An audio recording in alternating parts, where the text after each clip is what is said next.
Welcome, everyone, leaders, visionaries, and entrepreneurs to the Global Cash Summit, where cash, confidence, and global impact intersect to help you build businesses that don't just make income, but create influence, identity, and impact. I'm your host, Cassandra Bourne, business architect and cash injection strategist, and today I am thrilled to introduce a speaker whose message is deeply aligned with what we stand for here, that your breakthroughs are not found in tactics, but in identity. That leadership isn't just about what you do, but about who you are becoming. And that sometimes your greatest limitations are actually your greatest hidden ROI.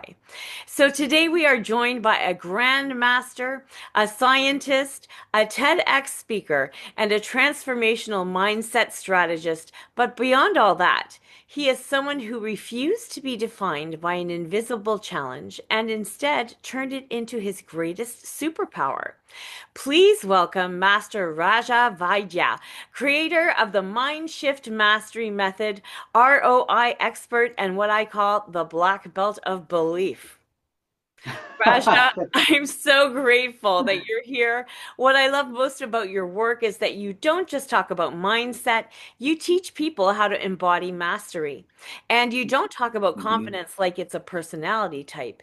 You show us that confidence is actually a trainable state, a shift from mind lock to mind shift. And I think that for so many leaders, entrepreneurs, and even CEOs watching this, confidence isn't the issue. It's self permission, which is exactly why your message is so timely. Most Right. people see martial arts, research, or speaking Mhm. skills as separate paths, but for you, it all came together to form one powerful philosophy of transformation. Was there a moment in your journey where you realized your mission was bigger than teaching karate or studying science, that your purpose was actually about transforming identity? Certainly. And I'm going to start you off with something really special.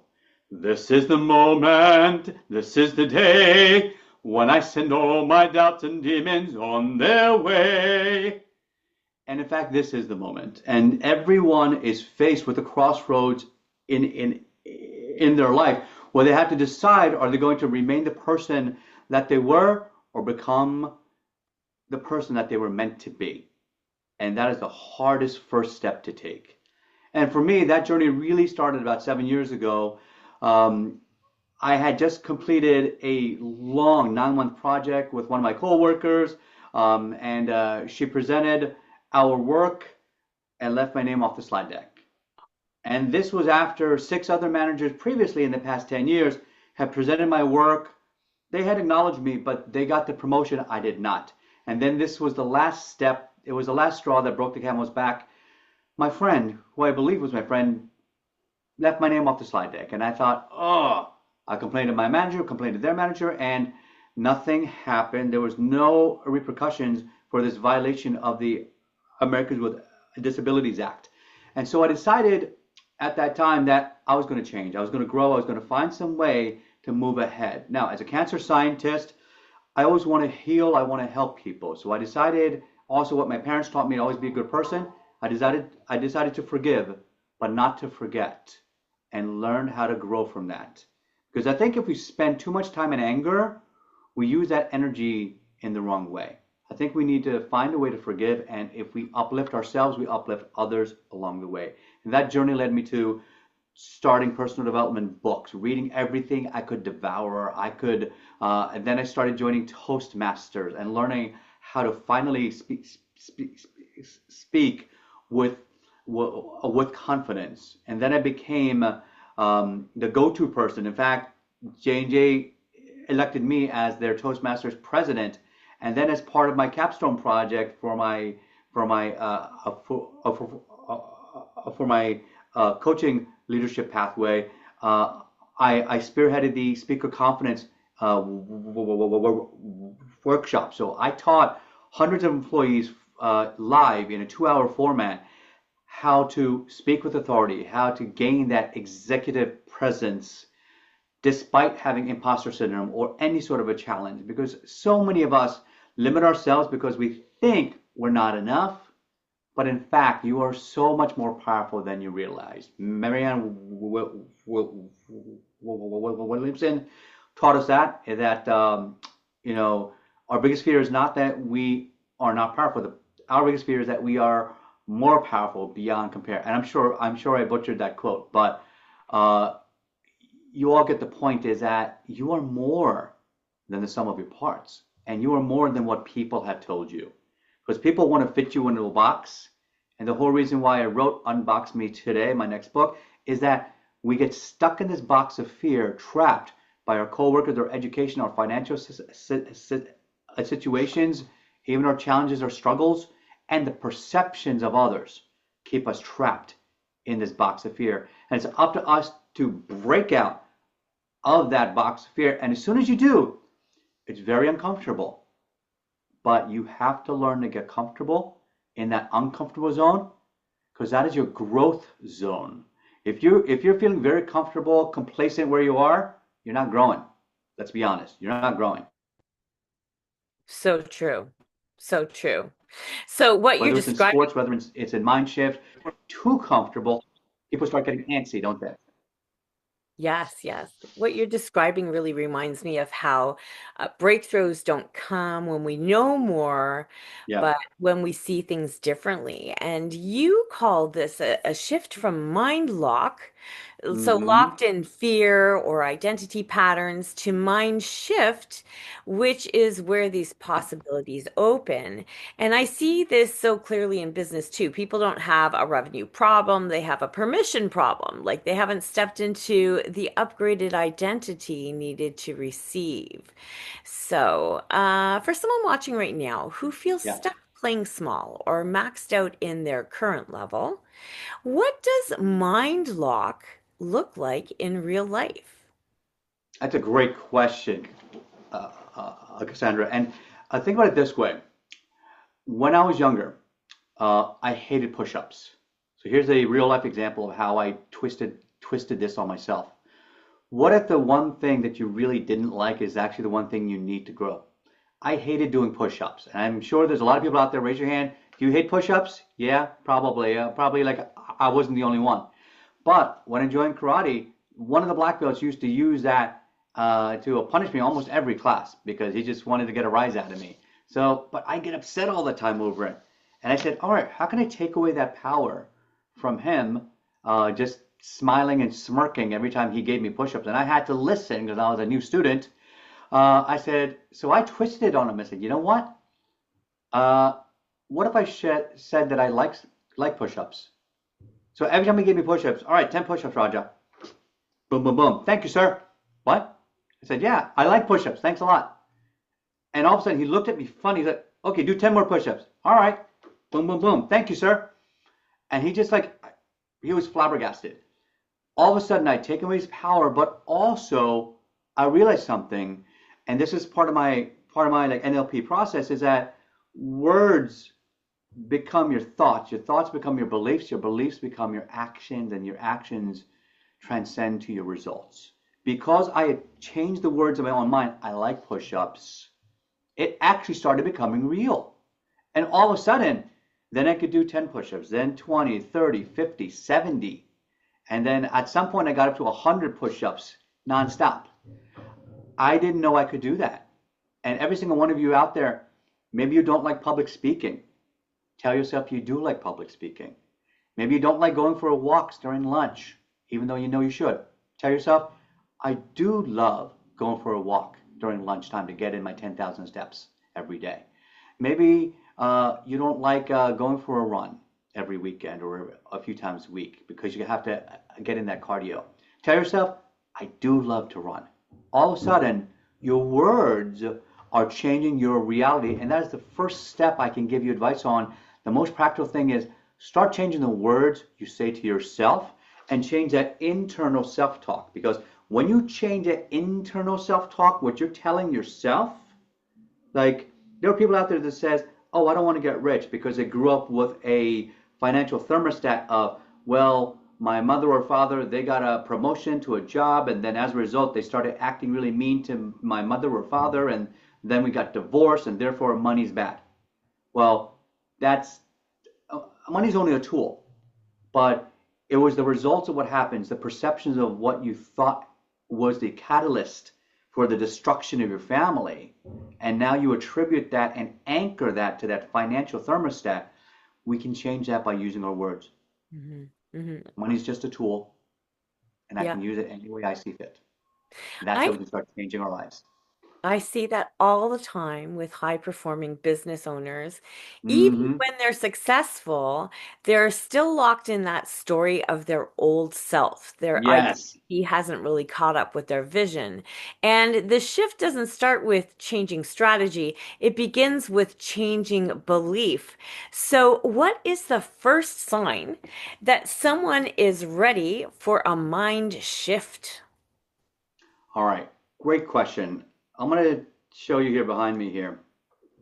This is Victory Mindset Academy. This is my business. And it's going to very shortly be changed to Victory Mind Shift Academy because I've realized over the time people start out with a white belt mindset and they have to grow into a black belt mind shift.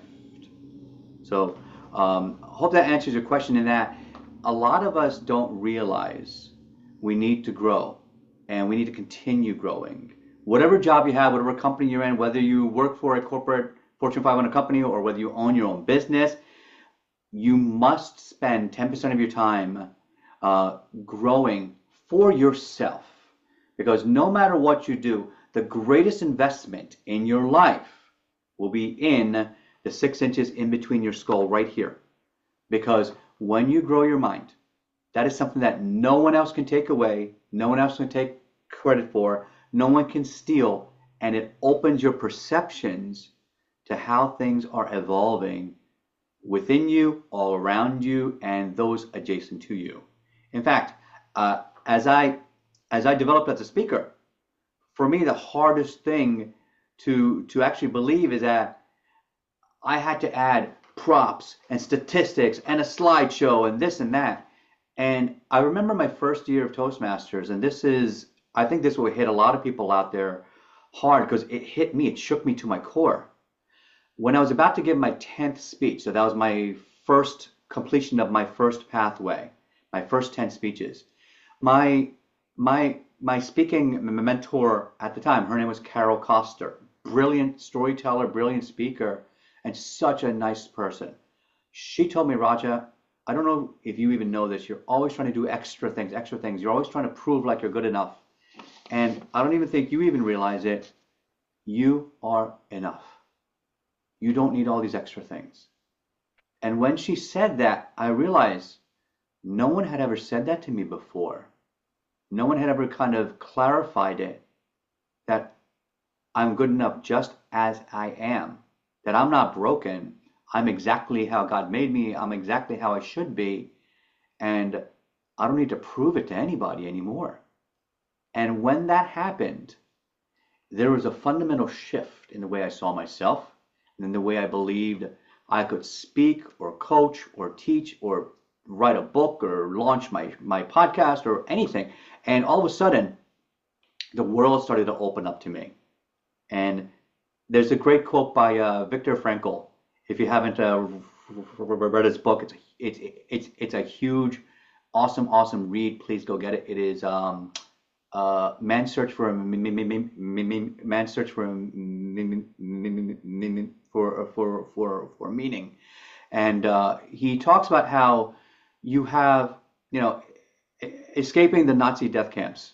He had to compartmentalize his mind, and he came up with this quote, which I love, is that you have zero control over what happens to you, but you have 100% control over the perception of what happened to you. So you can decide from within yourself to view it through a different filter. Oh, I lost my job. It's the worst thing in the world. My life is crushed. I'm over. What do I do? Or, well, that door closed, but thankfully now it's an opportunity for me to grow and find some place that accepts me more and I can get paid for my value. Mm. So all of a sudden, we're shifting our belief system and our perception. I joke to some of my clients. When it comes to finances, here's the thing I want you to think about. If your job doesn't pay you enough, fantastic. You know why? It's great to be underpaid because that means they need you more than you need them. Think about that. Yeah, I love that. Uh, Readiness really isn't Hmm. about having those answers, right? It's about No. being willing to ask those bigger questions. And Hmm. when someone steps into that version of themselves, that's when we see confidence rising, leadership presence strengthening, and Yeah, yes, even revenue increasing as well. Now, I absolutely. know that you work with corporations to help them transform invisible disabilities into competitive advantage and Yep. hidden ROI. So, what do companies misunderstand most about inclusion and profit? Great question. I'm going to change my background again. This is one of those things they miss. I just gave this a few months ago, my annual speaker conference workshop, the sixth year I did this. This time I did it for GlaxoSmithKline. I've given it to Johnson & Johnson and Merck and to many other corporations. And that's why I get hired to go speak for them. Now, one of the things that they think about, the way that they miss is that they think that the manager is there to tell people what to do. Wrong. That is the first mistake you make as a manager because that means you stay a manager instead of becoming a leader. A leader finds ways to elevate the talents of the team that are already there, right? Somebody once said, I was just watching uh, the Marvel series with my son, and I remember one of the scenes, the mother's telling Thor, is that, well, a hero is not someone who has the best of everything, but a hero is works with what they've got now. And that's the thing. You have great tools already. You don't have to be more in order to start using them. You're a hero or a heroine right now. And no one just has told you that. I'm telling you, you are already amazing. You're not broken. You're already amazing, and you can get even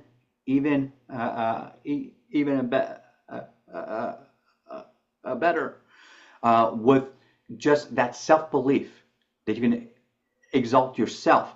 So, as a manager with teams, one thing I saw over and over again was that a lot of teams felt like they were undervalued and they were not empowered by their managers.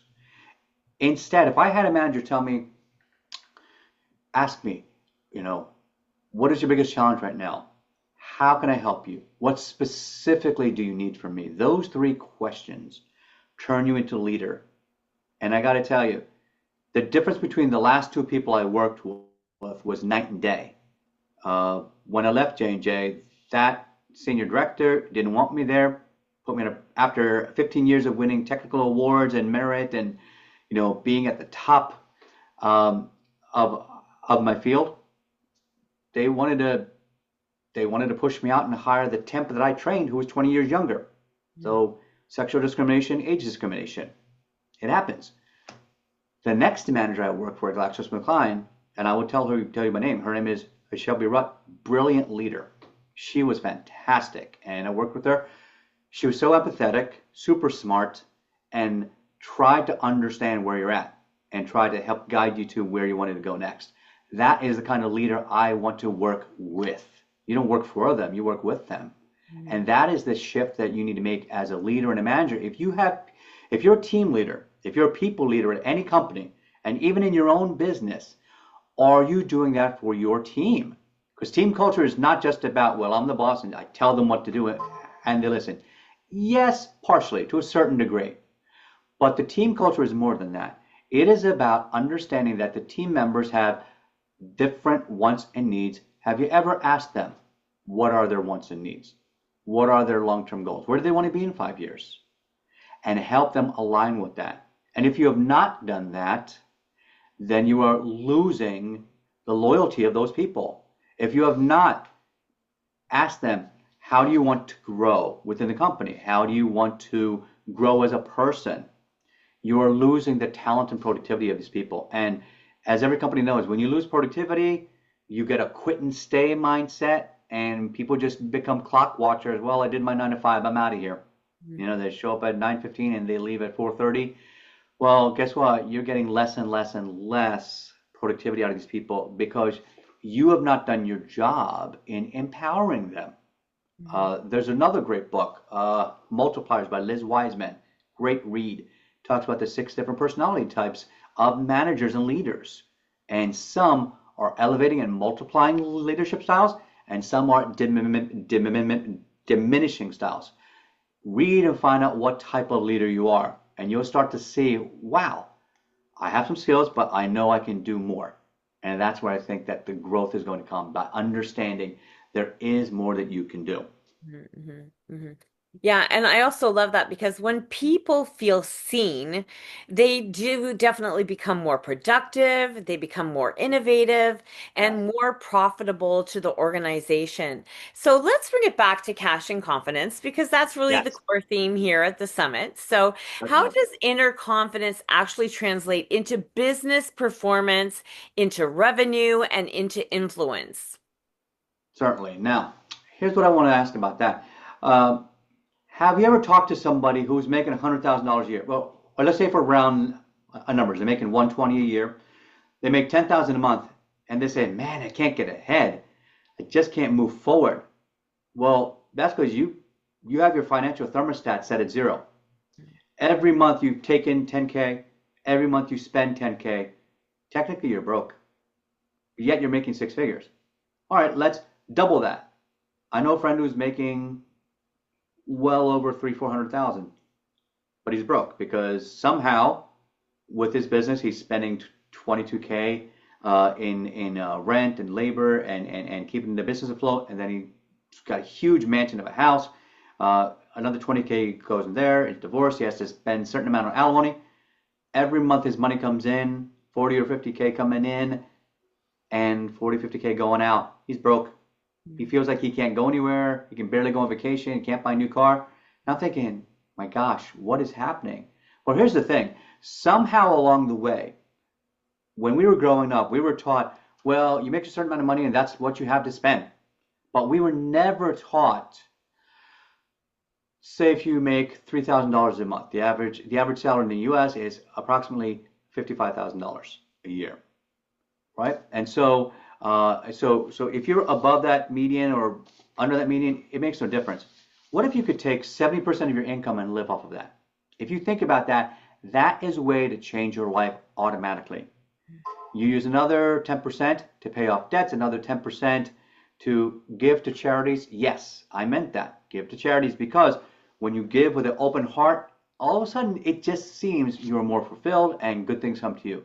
And then another 10% you put into savings permanently to invest, not to save for a rainy day. Because here's the difference between the poor mindset and the rich mindset. Broke is temporary. So get out of your mind. Somebody says, "Oh, I have no money." Okay, fine.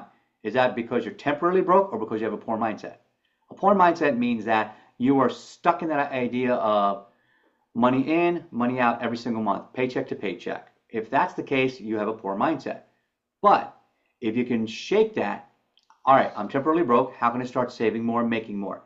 Rich people save money so they can invest in the next opportunity so they can grow their money, kind of like soldiers. Your money comes in, here they're tiptoeing in, kind of like little soldiers in an army. You send them off to an investment, off to war, and they are growing larger and they come back stronger and bigger. That's what you want for your income. Because a lot of us that say, well, I'll save a couple $1,000s for a rainy day in case you have a transmission goes out in the car or in case somebody has a medical emergency, in case, yes, you should do that. You should always have some sort of a backup rainy day fund. But more importantly, why aren't you thinking bigger? Why aren't you thinking, well, let me save up $20,000, $30,000, $50,000 so that I can get an investment rental property and I can create cash flow incoming nonstop. If you've ever read Robert Kiyosaki's Rich Dad Poor Dad, he talks about the 4 different quadrants of cash flow. And I'm not going to go into that now. You can go read the book or go Google it. But you want to get at some point in your life on the left side of that is going to be you're going to be working for somebody, and to scale, it just at some point you can work 40 hours, 60 hours, 80 hours. You can make more money by trading time for dollars. At some point you burn out and you die. You can't do that. You can't work 120 hours, right? Or 160 hours a week, and then all of a sudden now you're just burnt out and broke. You're gonna start to uh, you're gonna reach like a limitation. Versus on the right side of the scale, you're gonna go into, well, I can start a business. I can start to multiply my time by hiring others, and then I can multiply my money by investment, right? So now there's a reason why if you work for any company, they offer you a 401k. That is free money you're getting. Why aren't you using it? Make sure you maximize your 401k at your company. And then there are other vehicles you can do. For example, like a whole variable life with a death benefit. When you invest in that over time and you have that, you can borrow against that and have instant money, which will have a small interest rate, but then you're paying yourself back, not your bank, not somebody else. And as a result, you are using the vehicle and the tools that the big fish are using. That's how they buy companies. That's how they buy other buildings, corporations, companies, platforms. For example, Elon Musk bought Twitter against shares of Tesla.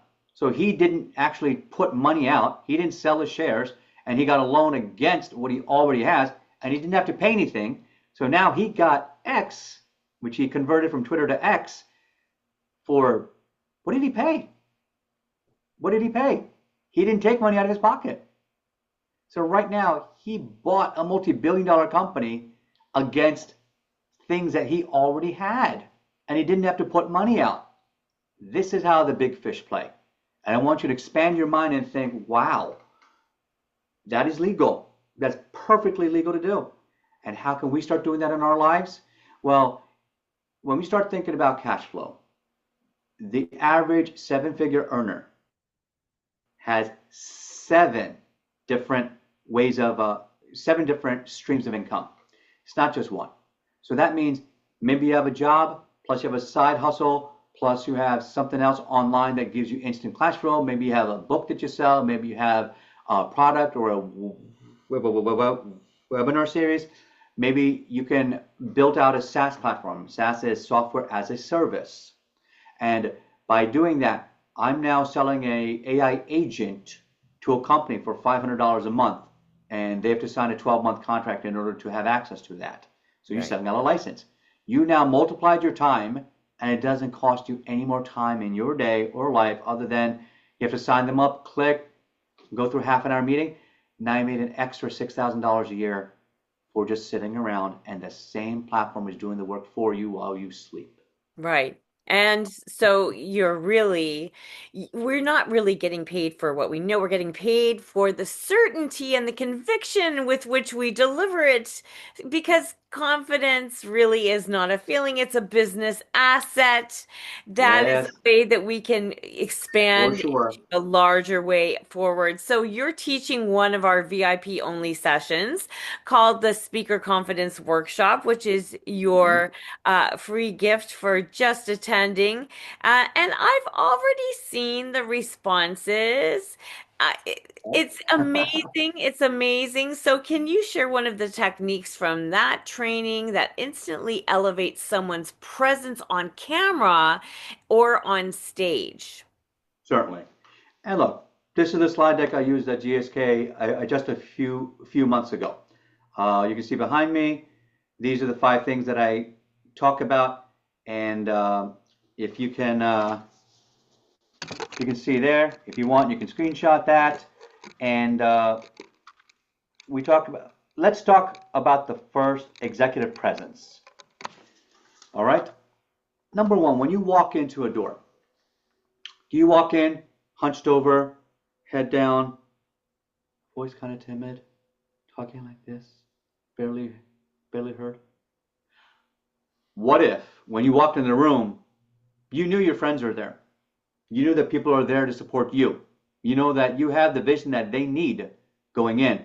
Were you walking with your hands on your hips, standing like Captain America, and all of a sudden that image shows up in people's minds. Whoa, who is that? Looks like he's important or she's important. Why is that? Why is that?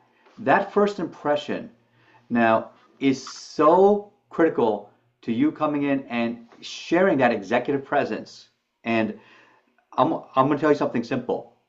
Uh, a lot of people think that executive presence means telling people what they need to hear. I'm going to flip that for you. You have to tell people what they need to uplift them.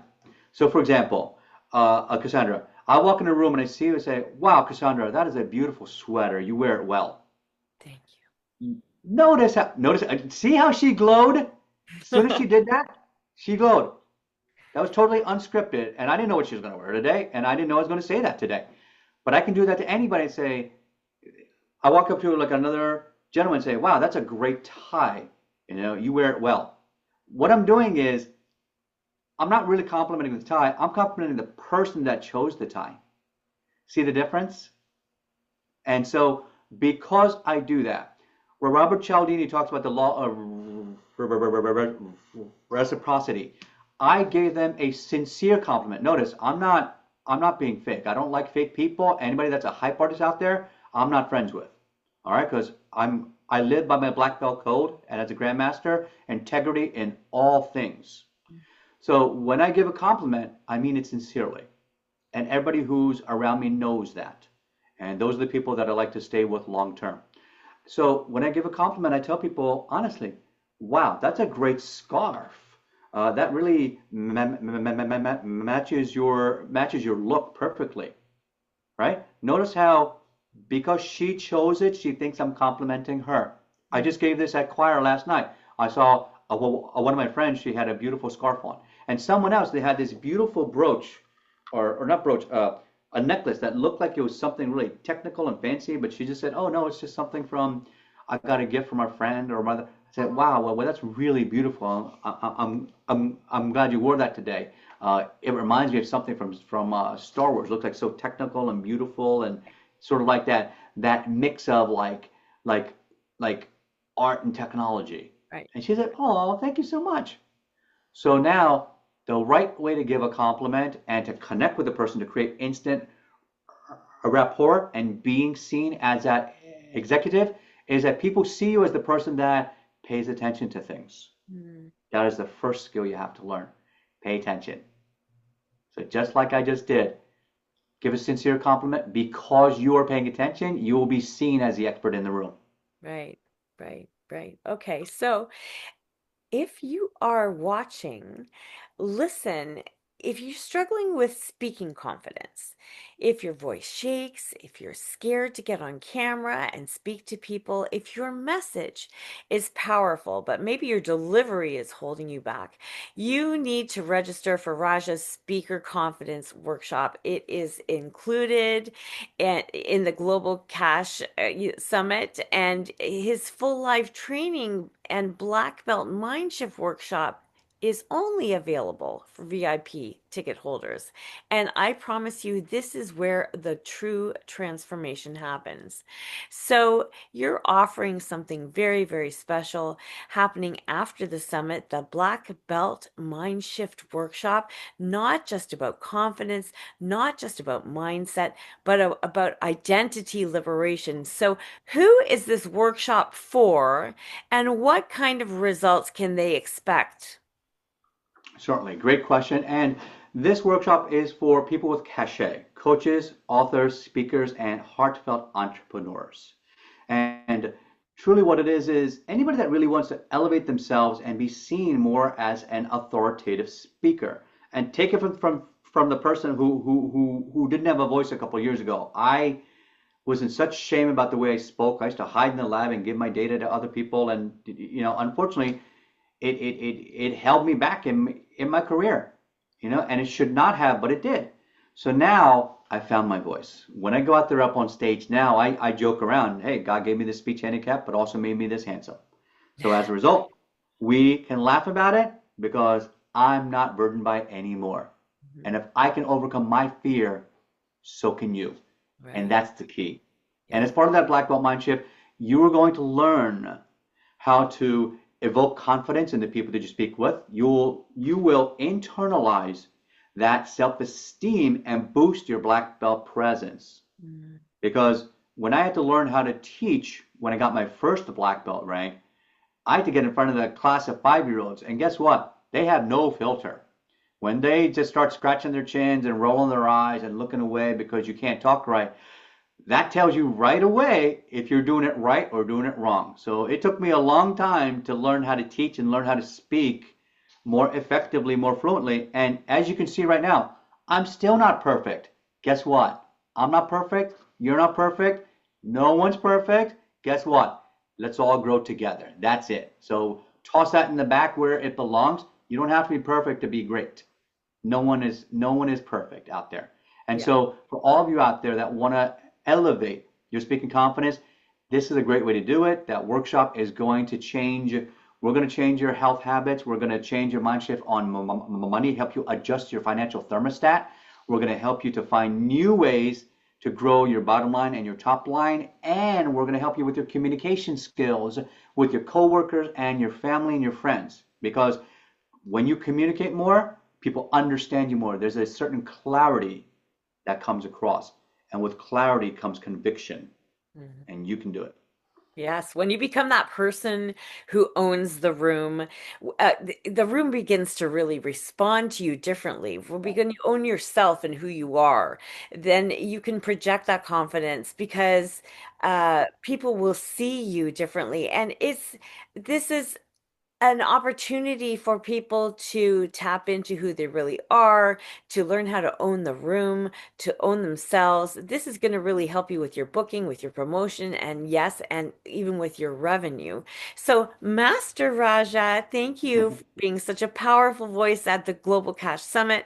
What I love about your message is that it really reminds us that transformation is not about adding something new, it's about unlocking what is already there. Our greatest return on investment is not what we gain, but in what we are willing to reveal about ourselves, really.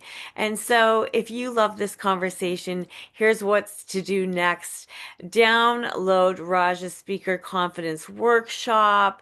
Make sure you upgrade to VIP to access his live experiential training and his Black Belt Mind Shift workshop. Join us January 8th through the 10th for the main stage and bring your upgraded identity with you. So, thank you for joining us. And remember, your potential isn't waiting for information, it is waiting for permission. So, give it today. I'm Cassandra Bourne, and I'll see you in the next main stage interview for the Global Cash Summit.